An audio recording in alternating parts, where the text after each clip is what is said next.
So this video is for Tom, who inspired me to talk more in my videos.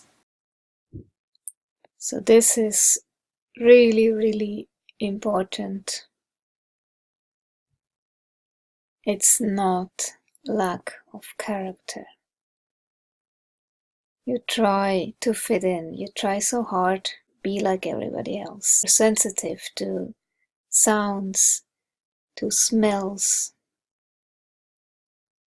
to too many impressions. Too much input can cause you migraines.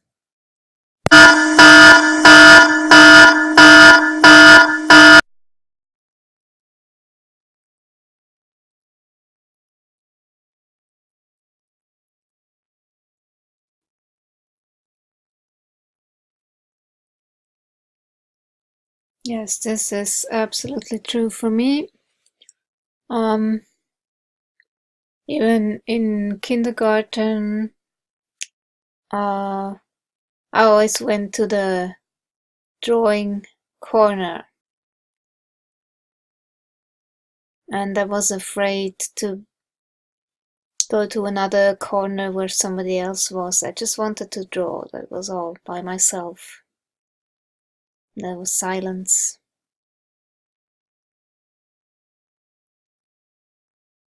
And at school, I didn't interact with other kids. And teachers were complaining. It just always felt different. I wasn't popular. I was rather being shunned. Especially what you will call in high school, I think. That's 5th to 9th school year, when puberty hits you. Then things get even more intense, and I was anxious the whole time, also having difficulty answering questions. I just couldn't speak. That was it. I just sat there until the teacher gave up and called another student. Heart was beating in my throat, and I couldn't get a word out. I was terrified giving an answer, even though in my head I knew the answer. I couldn't just talk in front of other people.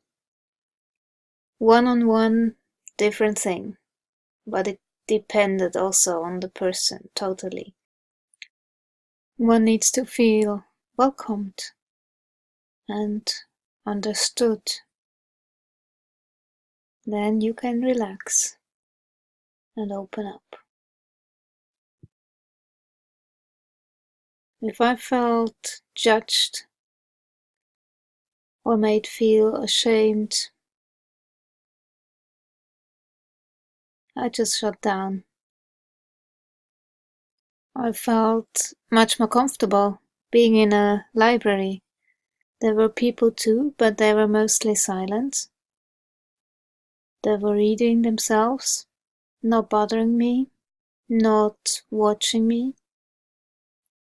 I could just relax and read. And in the library you have those typical smells of books, and that's very comforting. And you could just hide away, dive into the world of books, and my parents wouldn't get me out of there. I just wanted to stay there. It was my most favorite place, and have my books everywhere I went. I was just different. I was not socializing. And I think autistics really do have a lot in common. The way how animals perceive the environment, like the smallest changes, and being sensitive to everything. And rough handling will have a devastating result.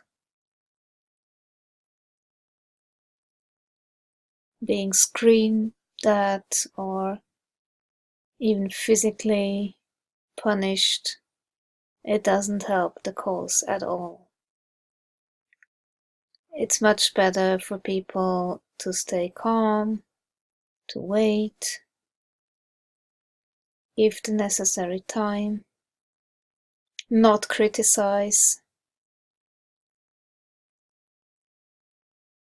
but just showing how it can be done without much words,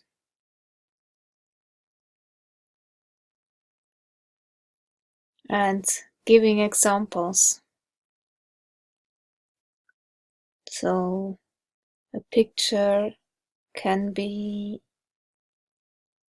connected to the experience, and that's then a file that can be downloaded at any time later on when you need it. So back to that post.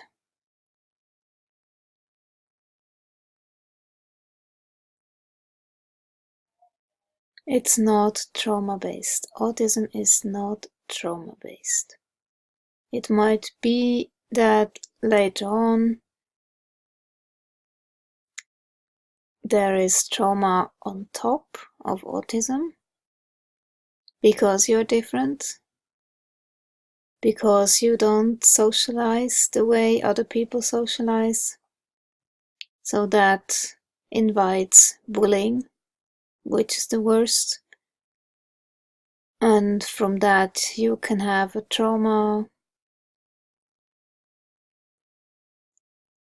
But saying that if you do trauma work you will heal autism, no way. It's just not true.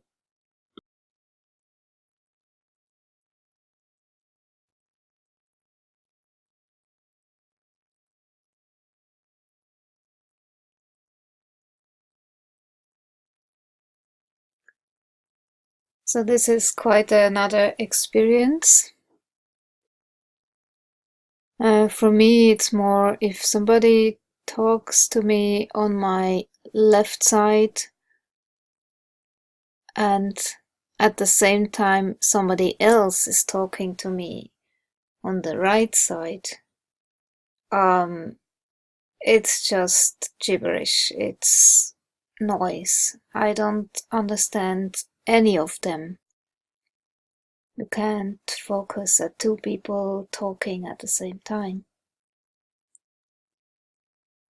Or the same if somebody is talking to me and I am doing something, trying to write or trying to serve a customer. That's also not possible. I make mistakes that way. I'm distracted.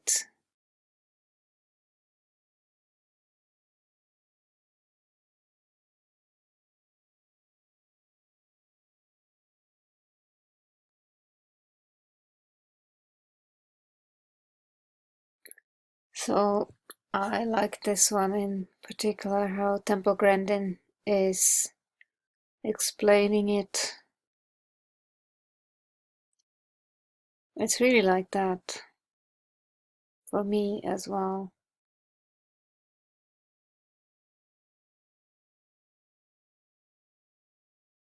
And it's like a whole network. The older you get, the more dots you connect, and a lot is happening through association. Like you get from one thing to something that is completely unrelated, it seems, but actually for you it makes a lot of sense. Yes, I do that too. There can just be a word and then a song comes to mind,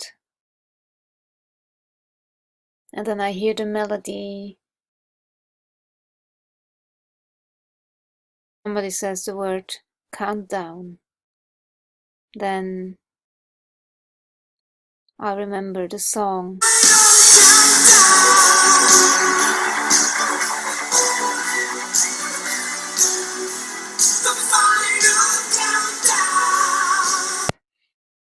And as you see here, the lead singer has very long hair, and he reminds me a little bit of another singer from the Kelly family.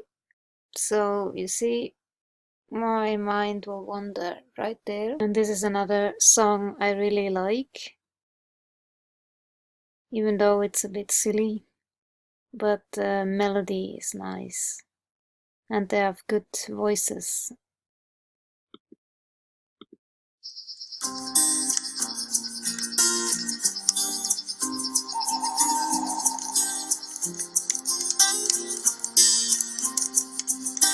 Out in the field, farmers grew bread, called for the meat, they took for the shed.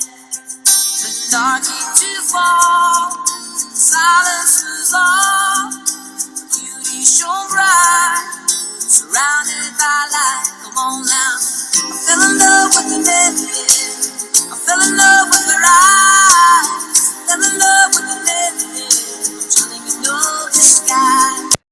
I go from the song to the word alien, and some memories might come up how I felt when I was little, how I felt that I was different, like an alien, and for a long time I even believed I was an alien. And that's why I can really relate to the Witcher story. In the story, people think he is a mutant, he is not human, he is weird, they're afraid of him or despise him just because he is different. And therefore I can really relate to that part of the story. And yet you see how he cares and how he tries to help. And as I heard the word in the song Friend of Humanity, it really is a fit for Temple Grandin. So my mind switched to her, and she is so inspiring to me, and therefore I read all the books I could get my hands on, and I can so relate to what she writes, thinking in pictures.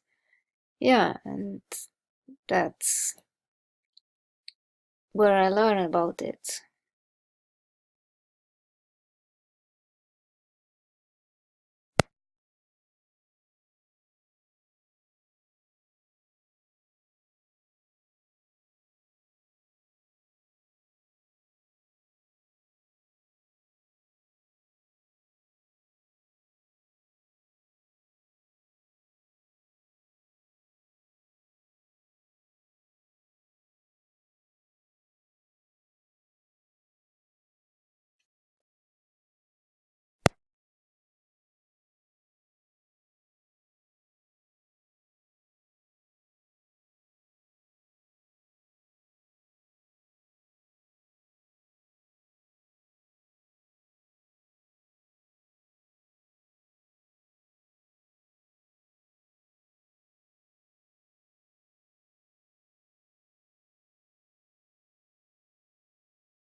I do the same. It's like when somebody tells me a story, or when I read something, I have a movie in my head. It's not words, but really a movie or a picture. For me, understanding something means literally getting a picture. When I cannot get a picture, I don't understand it. It's as simple as that. It sounds gibberish to me if I don't get a picture in my mind. This is another very interesting book about the perfect pitch and autism. And I have a friend, she said she really felt that book was about herself.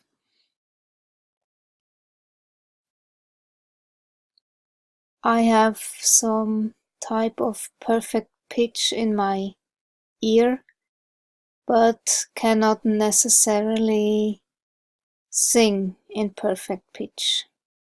I guess this is because I am too shy to sing in front of people. But whenever somebody sings off tune, it's horrible. I can't stand it. I hear it immediately,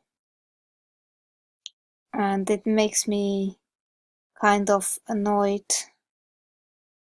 I really don't like when somebody sings so off tune. And very often when I hear a song, it plays in my head for hours if I don't exchange it for another song that I like more. So I have to be careful what I listen to. As for remembering book quotes, always had that. I'm not really good at memorizing stuff I read. I just know in what book to find it. I see a picture in my mind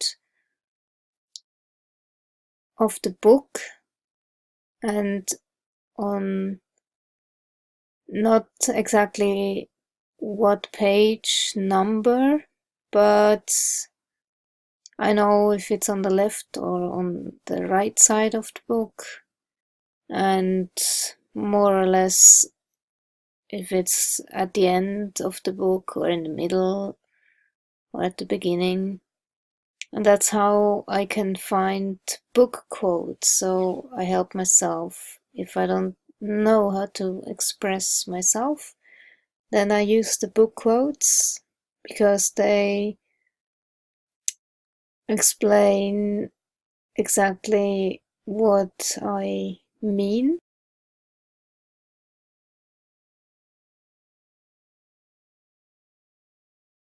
Maybe it can be compared to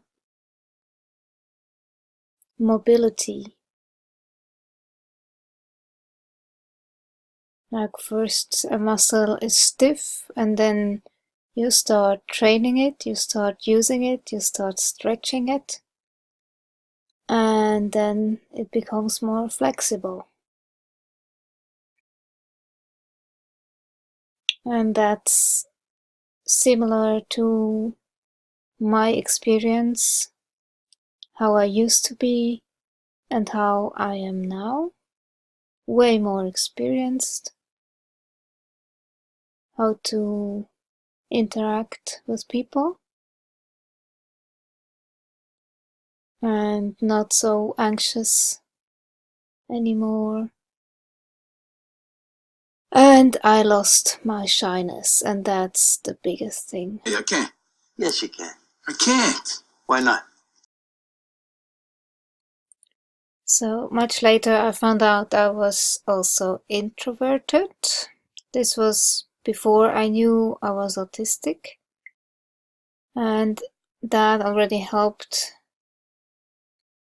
So I could say I need solitude, I'm drained after socializing, and I no longer felt I had to constantly try to be like everybody else and socialize. It's exhausting, exactly. But then when you are shy on top of being an introvert and autistic, then it's really difficult.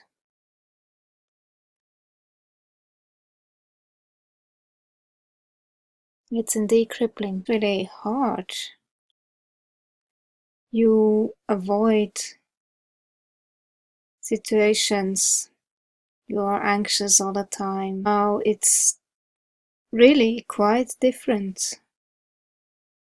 Now I meet people from human to human. Then the current job I have, I was kind of forced to meet people, to greet them. And I had a lot of exercise every day. So now it's quite automatic, and I can even make jokes with strangers. That wouldn't have been possible some years ago. I would say the older you get, the more experience you gather. And that's like a computer. First, it's all empty, no data at all. And every single experience adds new data. That helps you to interact. I just didn't know what to do or how to act. I learned a lot how to interact with people. I observed what they do. And I practiced. I saw the reaction. If that didn't work, I tried something else. So it was exercise.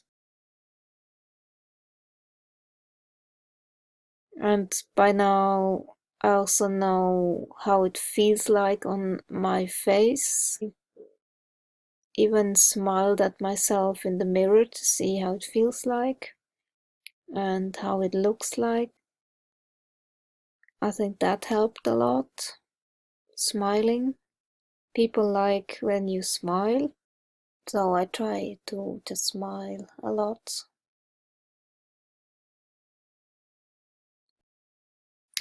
Since I started the carnivore journey, I feel so much better. My mood changed completely. There's more energy. So automatically I'm happier. More cognitive too. So socializing has become a little bit easier, although if I work with somebody who talks and talks and talks, my brain just shuts down at some point and I might get a migraine afterwards because my system can't cope with that constant chatter. It's very exhausting for my system, and no matter how well I eat, socializing is still hard on my system. But I'm way, way better. Especially in the last 2 months or so, I really also feel very happy from the inside. I just find things funny rather than sad, and I laugh much more at things. Yeah, I just know a little better how to interact with people, and therefore I might not seem as weird. Same for me. Gaining experience and combine new information. Know about emotions a little bit better, what they are called, how they feel like. It helped me a lot to study body language or micro expressions. Micro expressions are really hard to fake, but it's also very hard to catch them. But you can train yourself a little bit. And you can also do those expressions in front of the mirror. Then you might be surprised how you start to feel inside. If you laugh or just smile, you feel happiness. And this is a good series on Netflix, Lie to Me.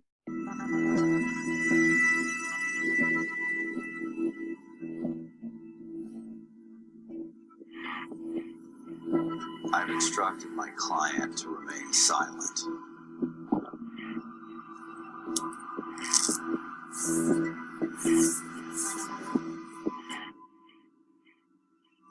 He's not going to talk. No, it's okay. That's okay. I don't have much faith in words myself. Now, statistically speaking, an average person tells 3 lies per 10 minutes conversation. And granted, it's just regular people. Accusation has no basis. What do you mean? You just told me. Into the 2 largest black churches in the state. Now, what you just saw there was a brief expression of happiness on his face, which he was trying his best to conceal. It lasted for less than a fifth of a second as what we call a micro-expression. Now, look at his mouth. The suspect is secretly happy about the locations we are searching, which tells me we have the wrong locations. Now I tell him of our new plan and... What you're talking about? Classic one-sided shrug. Translation, I have absolutely no confidence in what I just said. The body contradicts the words. He's lying. Yeah. When you accuse a suspect and he acts surprised, is there a way to tell if it's real or if he's just trying to look innocent? Now that's real surprise. Lasts for less than a second. And watch it again. Concealed scorn. One personal tip, you see this micro expression in your spouse's face, your marriage is coming to an end. Trust me. So there is quite a difference.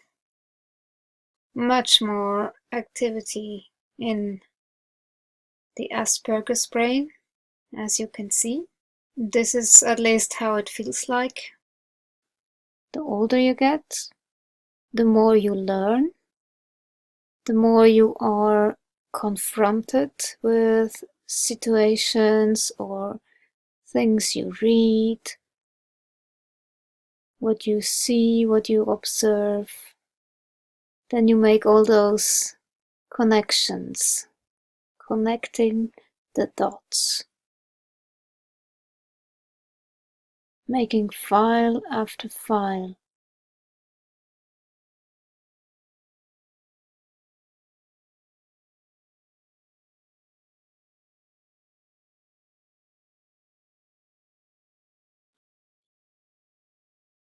Of Operation Overdrive initially. To boldly go where no man has gone before. Welcome aboard. Space Jump. Save the Enterprise.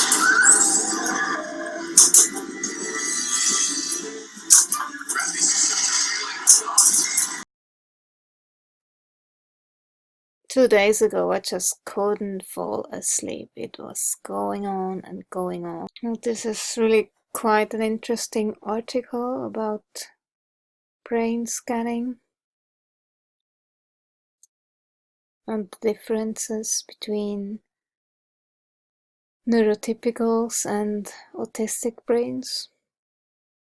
And they say it might become a new way to diagnose people, and actually that will be really great, because right now, if you happen to bump into a person who has an outdated opinion of autism, does not know the female form of autism, you don't get a diagnosis.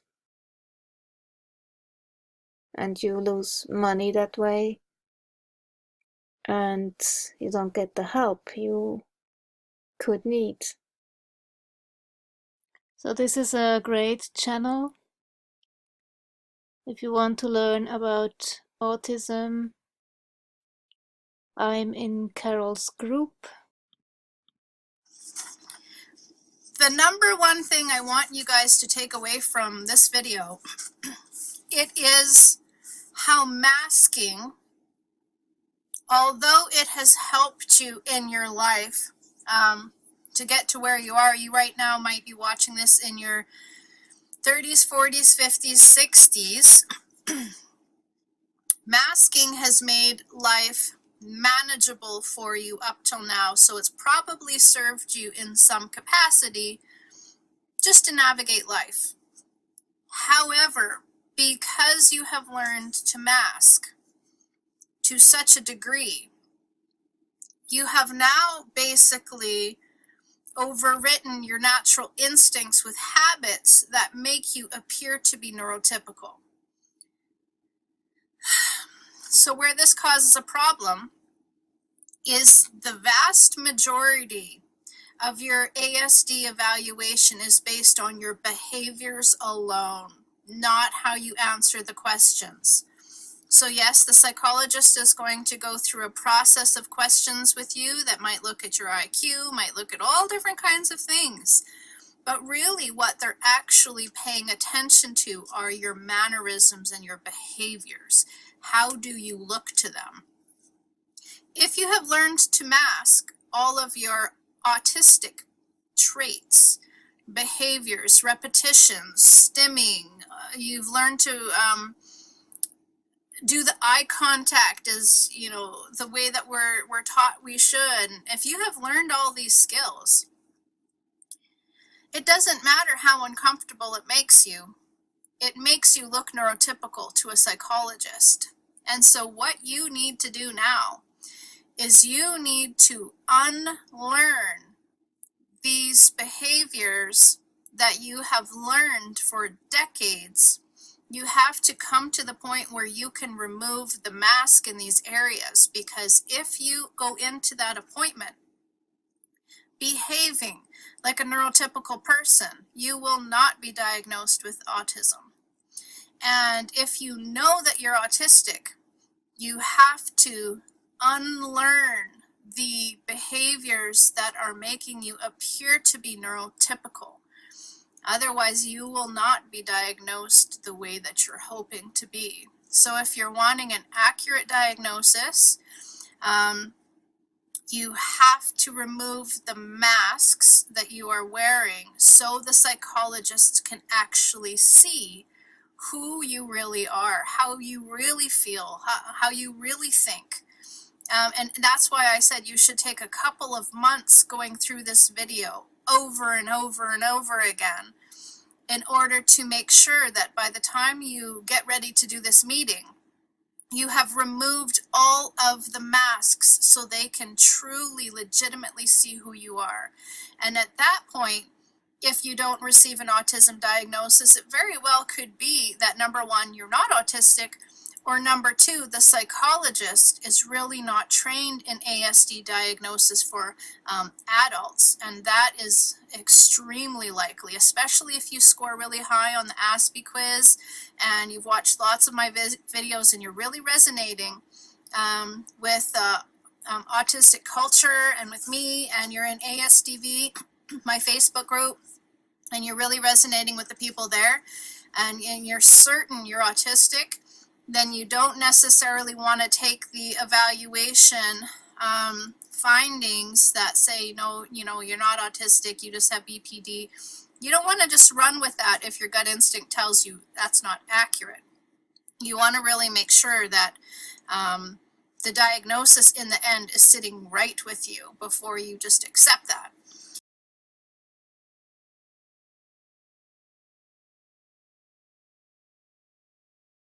So this would be a really great way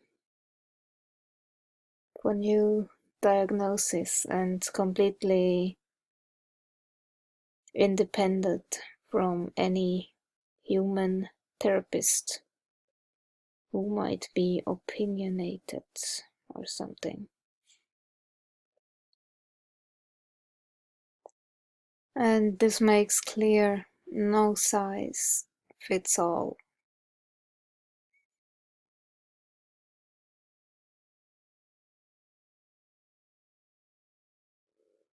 I guess for me it would be triggering as well if I actually was forced to look into my dad's eyes.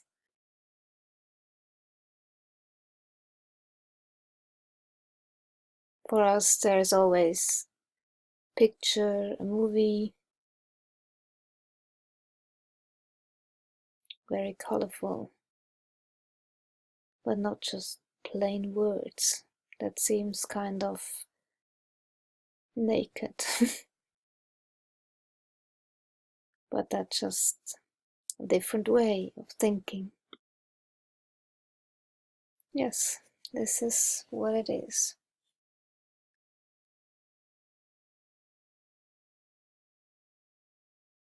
Everything is translated into pictures. If somebody tells me a story, what he did during the weekend, whatever, as mundane as that, immediately I have some video going on in my mind. That's just how I translate it. And I told that to somebody who seemed to be a verbal thinker, and she was so surprised. And I was so surprised that she was surprised.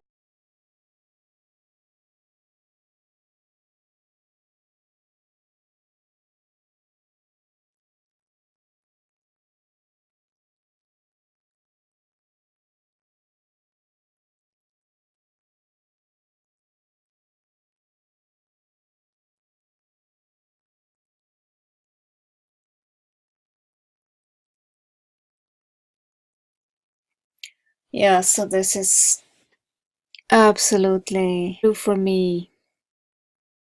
Thinking associative and not linear. And you can end up at a completely different place.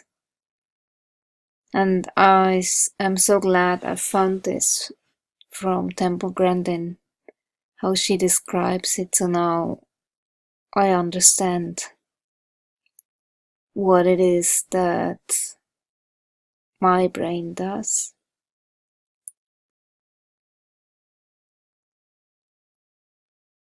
So in one group we were talking about ping pong and because I am a Bruce Lee fan, I know that he plays ping pong with his nunchaku, so immediately that image came to mind.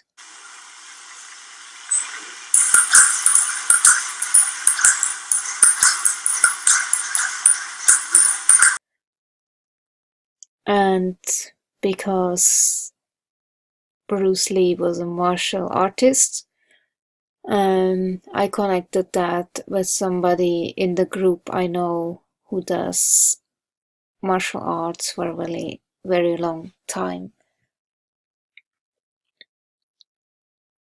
So this has nothing to do with each other, you might think, but because it's associative, it makes absolute sense to me.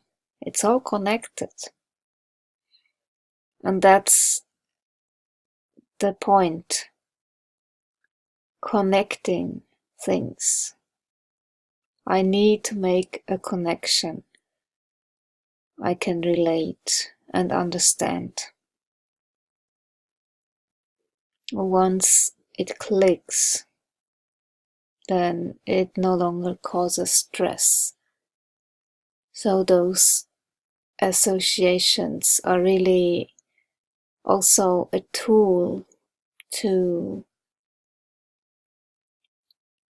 avoid stress or no longer feel anxious about something. So this article was just posted for all autistics that belong to the lost generation.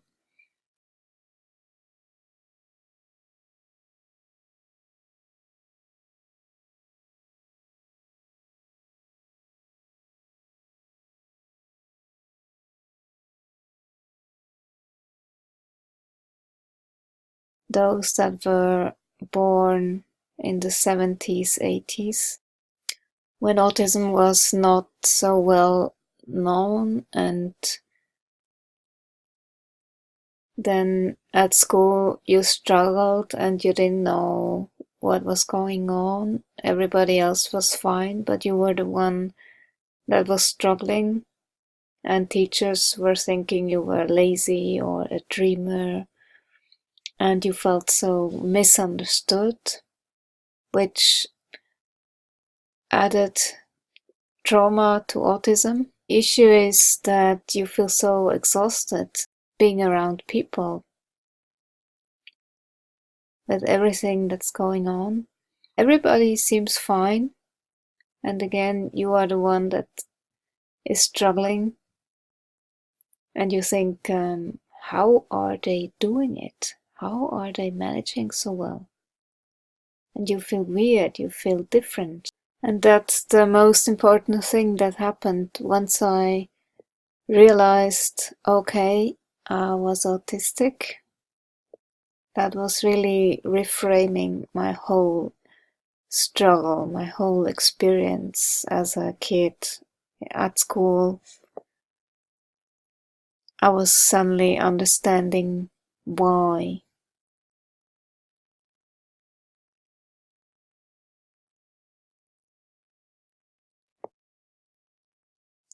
What Temple Grandin has helped me understand is my way of thinking, which is also different.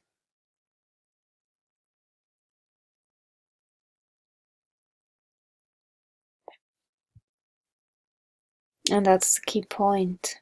Autistic, not difficult.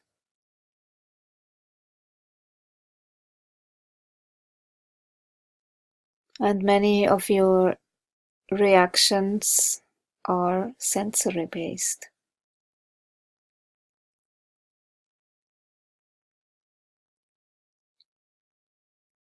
And that's a real paradigm shift.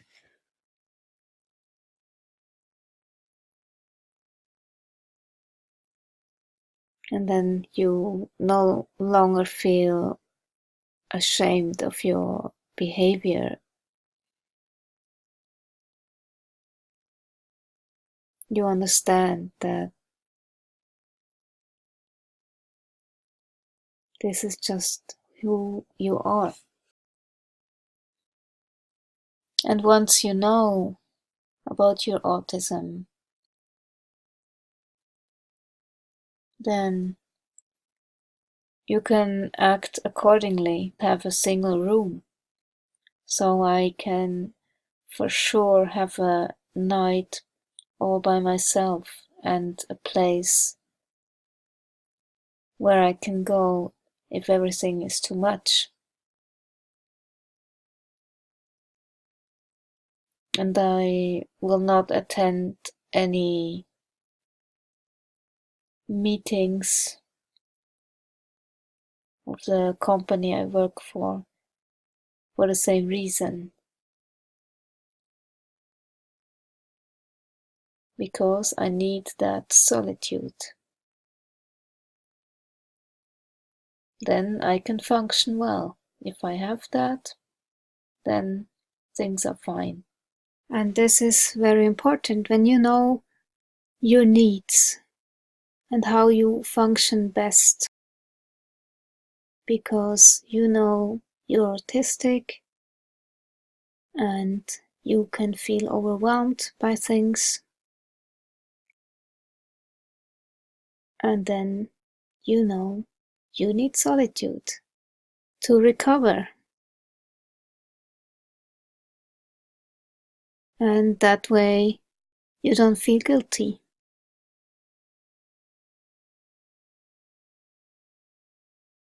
In order to care for others, you need to care for yourself. When you are well rested, then you can take on way more than when you're in system overdrive. That's just common sense. And that's not selfish. This is the art of setting healthy boundaries. And it's not personal, it's natural. But you alone will know how much you can take on and how much is too much. To prevent meltdowns, to prevent migraines, it's your responsibility to say, okay, that's too much. I need solitude. I need silence. I need time to recharge. You want to prevent this. So one thing is diet. Remove all trigger foods. Remove carbs, sugars. Find out what you might be allergic to or reacting in some way.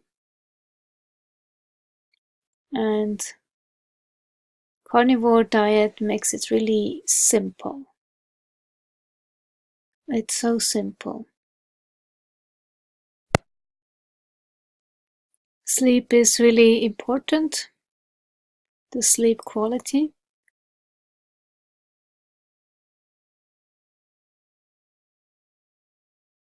And breath is also important.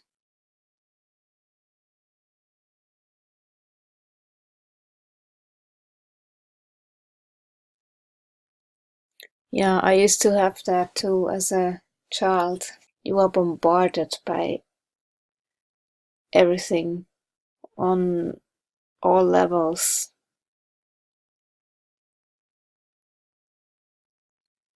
But with food, I have found, luckily, a way. I'm very sensitive to all kinds of scents.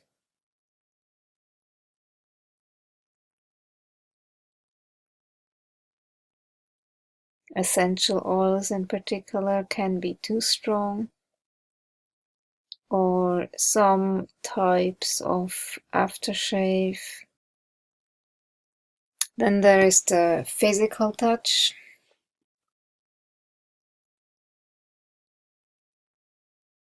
I never felt very comfortable being hugged. This is the feeling I get from light hugs.